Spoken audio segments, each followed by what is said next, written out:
지적 호기심이 넘치는 청취자님 환영합니다.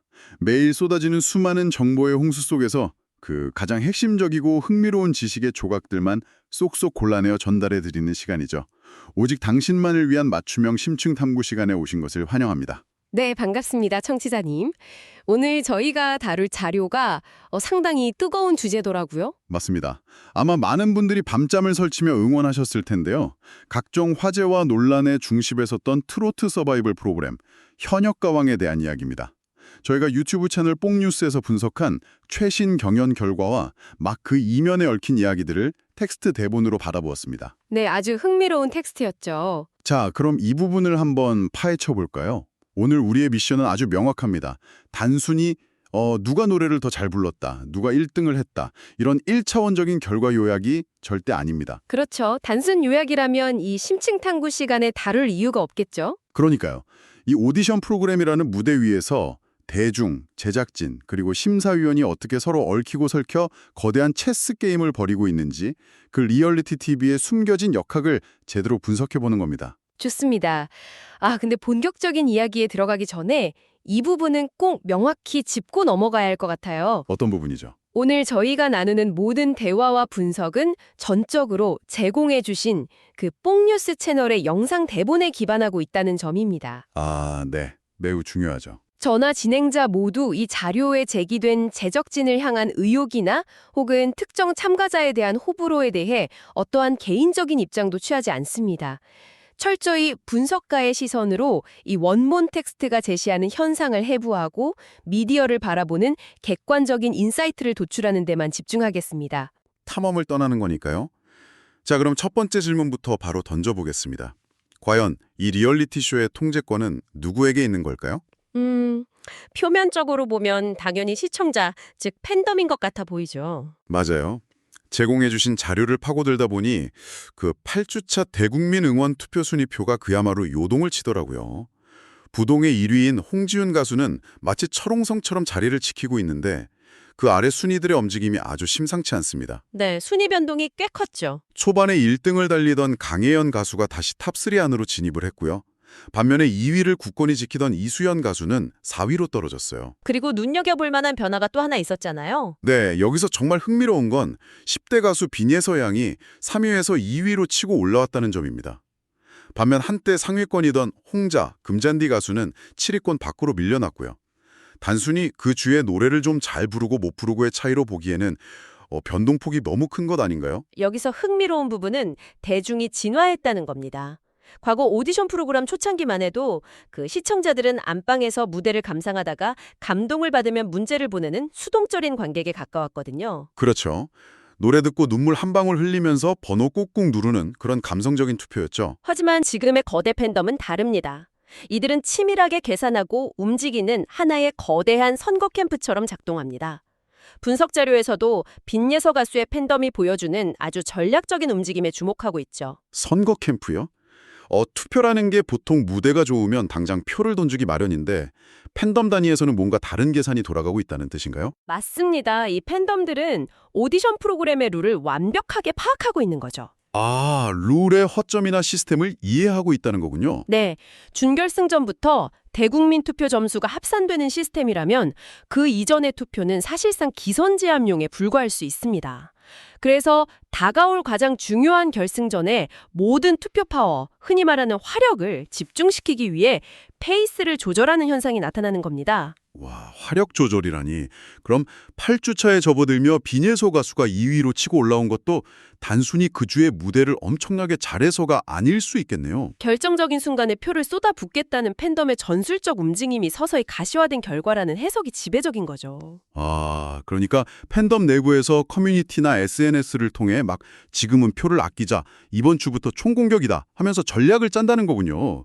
자신이 응원하는 아티스트를 지켜내기 위해 룰에 끌려다니는 게 아니라 룰을 역이용하고 있는 셈이네요. 정확합니다. 근데 시청자들이 이렇게 똑똑하게 시스템을 해킹하고 있다면 당연히 판을 깐 사람들, 즉 제작진 입장에서는 등골이 서늘해지지 않을까요? 정확한 지적입니다. 대중이 우리가 이 판을 쥐고 흔들 수 있다. 이런 환상 혹은 실제적인 통제력을 가지게 될 때 제작진은 필연적으로 반격을 준비하게 됩니다. 반격이요? 네, 프로그램의 기획 의도나 이후의 비즈니스 방향성을 잃지 않기 위해서 말이죠. 이것이 바로 원본 자료가 제기하는 두 번째 핵심 쟁점과 연결됩니다. 맞아요. 사실 제가 자료를 보면서 가장 놀랐던 부분이기도 합니다. 결승전을 코앞에 두고 예고편을 통해 아주 충격적인 룰 변경이 등장하잖아요. 이례적인 룰이었죠. 보통 트로트 오디션은 1라운드와 2라운드 점수를 합산해서 생방송 투표로 최종 탑7을 가리는 게 아주 일반적인 공식 아닙니까? 그런데 이번 결승 1라운드에서는 10명 중 무려 3명이 곧바로 방칠 후보가 된다는 룰이 발표됐습니다. 단 7명만이 2차전에 직행한다는 건데요. 그러니까요. 한 번의 무대로 벼랑 끝에 몰리는 이 이례적인 룰 변경은 도대체 어디서 튀어나온 걸까요? 이것을 더 큰 그림과 연결해 본다면 리얼리티 TV쇼가 가진 거대한 딜레마를 엿볼 수 있습니다. 오디션 프로그램은 방송 기간 동안의 시청률도 중요하지만 진짜 승부는 방송이 끝난 직후에 시작되거든요. 이른바 스핀오프 경제죠. 스핀오프 경제라. 그러니까 본 방송이 끝난 후에 파생되는 예능 프로그램이나 탑7이 함께 돋는 전국 투어 콘서트 같은 그런 후속 비즈니스를 말씀하시는 거군요. 네, 맞습니다. 뽕뉴스 원본 자료는 바로 이 지점에서 제작진의 의도에 강한 의문부호를 던집니다. 어떤 의문이죠? 인터넷상에 퍼진 스포일러와 방청객 증언들에 따르면 하필이면 이 3명의 방출 후보에 10대 가수들, 즉 빈예서, 이수연, 김태현 양이 모두 포함될 것이라는 이야기가 빗발쳤다고 하죠. 아, 10대 가수 전원 방출 위기설이요.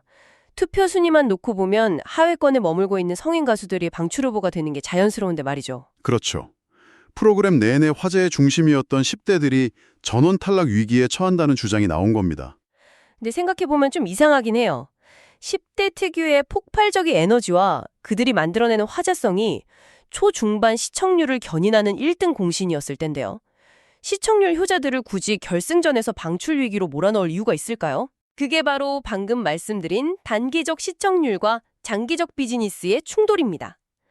뽕니스 채널의 분석을 빌리자면 미성년자인 10대 가수들은 치명적인 약점이 하나 있습니다. 방송활동의 제약 같은 건가요? 정확합니다. 심야 시간대 방송 출연이 법적으로 제한되고요.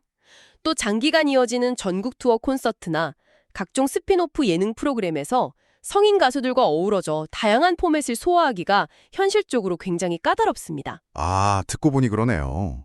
늦은 밤에 막 어른들끼리 술잔을 기울이며 인생의 쓴맛을 노래하는 딥한 포맷 같은 건 10대 가수들에게는 애초에 불가능하니까요. 맞습니다. 무대 위에서는 다 같은 경쟁자지만 프로그램이 끝난 뒤 거대한 매니지먼트 계약서에 서명하고 나면 그때부턴 철저한 비즈니스 파트너가 되는 거잖아요. 그렇군요. 제작진이나 투자사 입장에서는 금잔디, 홍자 같은 관록 있는 성인 가수들로 탑세븐을 구성하는 게 투어 공연의 수익성이나 예능 기획 측면에서 훨씬 다루기 수월하겠네요. 유리하다는 계산이 깔려 있을 수 있겠습니다. 그렇습니다. 다시 한번 강조하지만 이건 원본 영상의 강력한 추측인데요.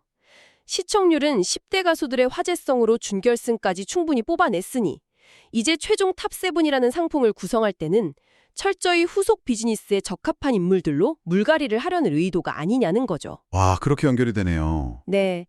그래서 1차전에서 의도적으로 10대들을 방출 후보로 몰아넣어 결승 2차전 생방송 문자 투표의 긴장감과 수익을 극대화하고 최종적으로는 원하는 그림을 완성하려 한다는 분석입니다. 이게 사실이라면 정말 거대하고 정교한 설계네요.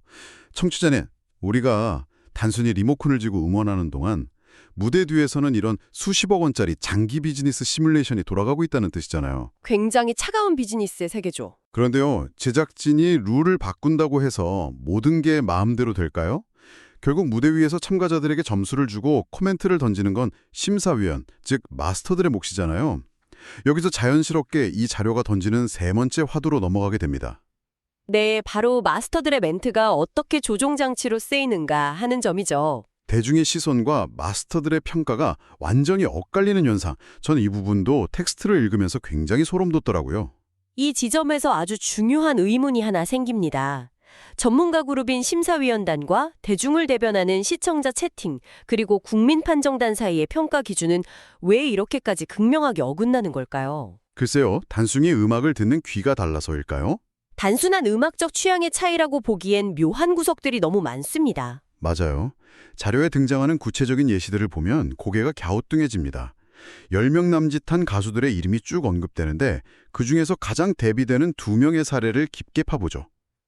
네, 어떤 가수들이죠? 먼저 10대 돌풍의 핵이었던 빈예서 가수의 무대입니다.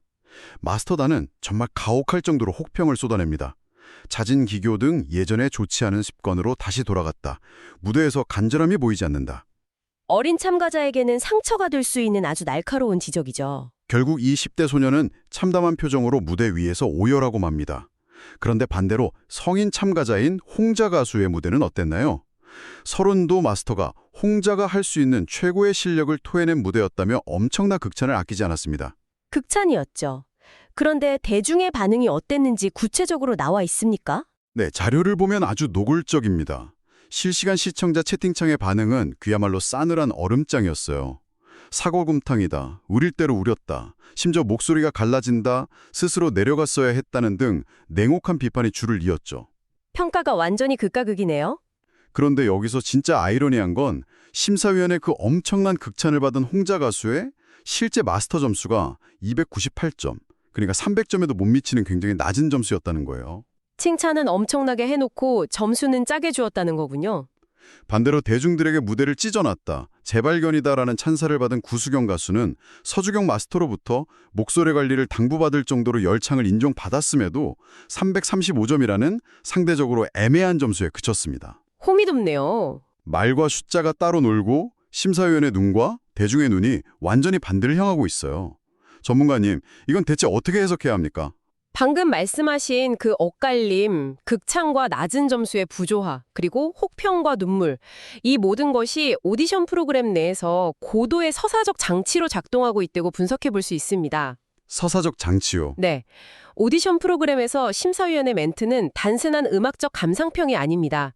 그것은 참가자들의 캐릭터를 입체적으로 만들고 갈등을 조장하며 최종적으로 시청자들의 감정을 통제하는 아주 정교한 스토리텔링 도구입니다. 그러니까 심사평이 참가자의 실력을 가늠하는 잣대가 아니라 프로그램 전체의 대본을 이끌어가는 톱니바퀴라는 말씀이신가요? 그렇습니다.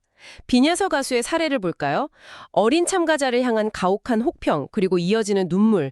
이것은 시청자들의 안타까움과 보호 본능을 극도로 자극합니다. 아, 텍스트에서 말한 팬덤의 결집이 여기서 나오는 거군요. 맞아요. 전문가들이 몰라준다면 우리 팬들이 지켜줘야 해 라는 분노 섞인 동정심을 유발하고 이는 곧 폭발적인 투표라는 행동으로 직결됩니다. 혹평이 오히려 팬덤의 화력을 응집시키는 강력한 기폭제로 계산되었을 수 있다는 분석이죠. 와, 탈락 위기를 조장해서 팬덤의 지갑과 시간을 열게 만드는 거군요. 그렇다면 홍자 가수를 향한 엄청난 극찬과 상대적으로 낮은 점수의 언밸런스는 어떻게 설명이 되나요? 그 부분은 조금 결이 다릅니다. 원본 자료의 맥락을 쭉 따라가 보면 제작진이 최종적으로 그리고 싶어하는 탑7, 즉 앞서 말씀드린 후속 비즈니스에 유리한 성인 가수들에게 정당성을 부여하는 작업일 수 있습니다. 정당성 부여요? 대중이 납득하지 못하더라도 전문가가 보증을 서주는 느낌인가요? 정확합니다.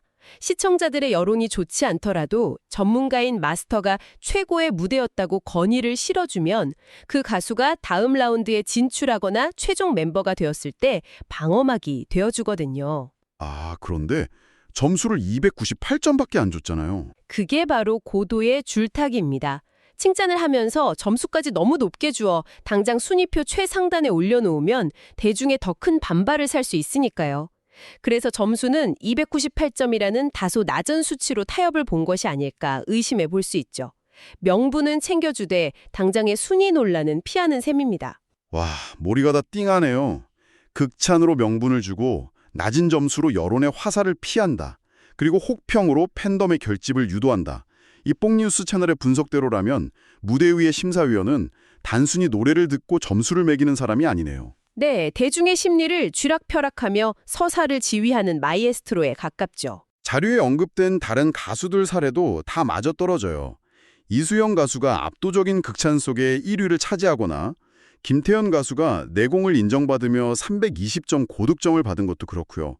또 차지연 가수가 폭발적인 유튜브 조회수를 바탕으로 음악에 미친 사람 같다는 찬사를 받은 것도 모두 큰 틀에서 보면 프로그램의 화제성을 유지하고 각 캐릭터의 서사를 배분하는 과정으로 읽힐 수 있겠네요. 맞습니다.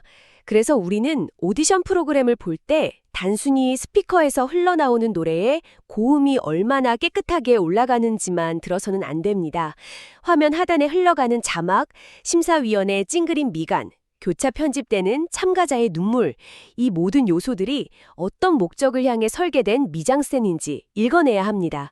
그것이 출처 자료가 우리에게 던지는 가장 핵심적인 메시지일 것입니다. 그렇다면 이 모든 게 무엇을 의미할까요? 청취자님, 오늘 우리가 쭉 따라가 본 뽕뉴스 채널의 분석을 되짚어 보겠습니다. 이 화려한 서바이벌 쇼는 마이크를 쥐고 겨루는 단순한 노래 대회가 절대 아닙니다. 이것은 세 축이 맞물려 돌아가는 거대한 두뇌 싸움이자 권력 투쟁입니다. 세 가지 축, 정리가 아주 기대되는데요. 첫 번째 축은 무대 뒤에서 자신들이 완벽하게 그리는 장기적인 수행 모델과 스피노프를 위해 룰마저 쥐락펴락하며 판을 짜는 자, 바로 제작진입니다. 두 번째 축은 그 설계된 무대 위에서 혹평과 극찬이라는 강력한 언어의 마술로 참가자의 서사를 입체화하고 대중의 여론을 특정 방향으로 유도하는 자, 심사위원들이죠. 그리고 마지막 세 번째 축은 당연히 네, 자신들의 아티스트를 지키기 위해 투표 화력을 응집하고 그 치밀하게 짜인 판 자체를 표심으로 흔들어 버리려는 자, 똑똑하게 진화한 거대 팬덤입니다. 완벽한 요약입니다. 청취자님, 이것이 우리에게 왜 중요할까요? 우리가 매일 밤 소파에 기대어 쏟아지는 미디어 정보와 예능 콘텐츠를 소비할 때 스크린에 비춰지는 화려한 무대와 감동적인 스토리 그 이면에 어떤 상업적 시스템이 작동하고 있는지 꿰뚫어보는 눈이 필요하기 때문입니다. 그게 바로 미디어 리터러시죠. 맞습니다. 보여지는 프레임 그대로를 믿지 않고 그 프레임 밖에서 카메라를 들고 있는 사람들의 역학과 의도를 상상하는 것. 오늘 우리가 나눈 이 깊은 대화가 청취자님의 미디어 리터러시 근육을 조금 더 단단하게 만들어 주었기를 바랍니다. 네, 오늘 우리가 해보해본 이 거대한 서바이벌 게임의 분석을 닫으면서 마지막으로 청취자님 스스로 고민해볼 만한 질문을 하나 남기고 싶습니다. 어떤 질문일지 궁금하네요. 만약 우리가 열광하며 지켜보는 앞으로의 모든 리얼리티 오디션 프로그램에서 우승자의 기준이 가장 뛰어난 실력을 가진 사람이 아니라 그 프로그램이 끝난 이후에 거대한 비즈니스 모델의 가장 완벽한 톱니바퀴가 될 수 있는 사람으로 이미 게임의 룰 밑바닥에 프로그래밍 되어 있다면 어떨까요? 소름이 돋네요. 생방송 문자를 누르며 우리가 던지는 표 한 장, 우리가 가슴 졸이며 보내는 그 뜨거운 응원 한 번은 과연 우리의 순수하고 자발적인 100%의 선택일까요? 아니면 정교하게 설계된 거대한 캔버스 위에서 누군가가 의도한 타이밍에 칠해지는 아주 작은 물감 한 방울에 불과한 것일까요? 오늘 다룬 흥미로운 자료를 바탕으로 오늘 밤 당신이 즐겨보는 예능 프로그램의 무대 뒤편을 한 번쯤 깊게 상상해 보시길 권해드립니다. 와, 당장 오늘 밤 TV를 켤 때 완전히 새로운 시선으로 화면을 보게 될 것 같은 여운이 아주 짙게 남는 도발적인 질문입니다. 청취자님, 오늘 저희가 준비한 맞춤형 심층 탐구는 여기까지입니다. 하나의 대중문화 현상을 텍스트를 통해 완전히 다른 각도에서 파헤쳐본 이 시간이 여러분의 지적 갈증을 시원하게 해소해드렸기를 바랍니다. 네, 저도 오늘 아주 즐거운 분석이었습니다. 저희는 다음에 또 다른 흥미진진하고 지적인 호기심을 마구 자극하는 새로운 자료들을 가득 안고 다시 찾아오겠습니다. 그때까지 우리 눈앞에 당연하게 주어지는 것들의 이면을 한 번 더 들여다보는 즐겁고 예리한 시간 보내시길 바랍니다. 함께해 주셔서 감사합니다.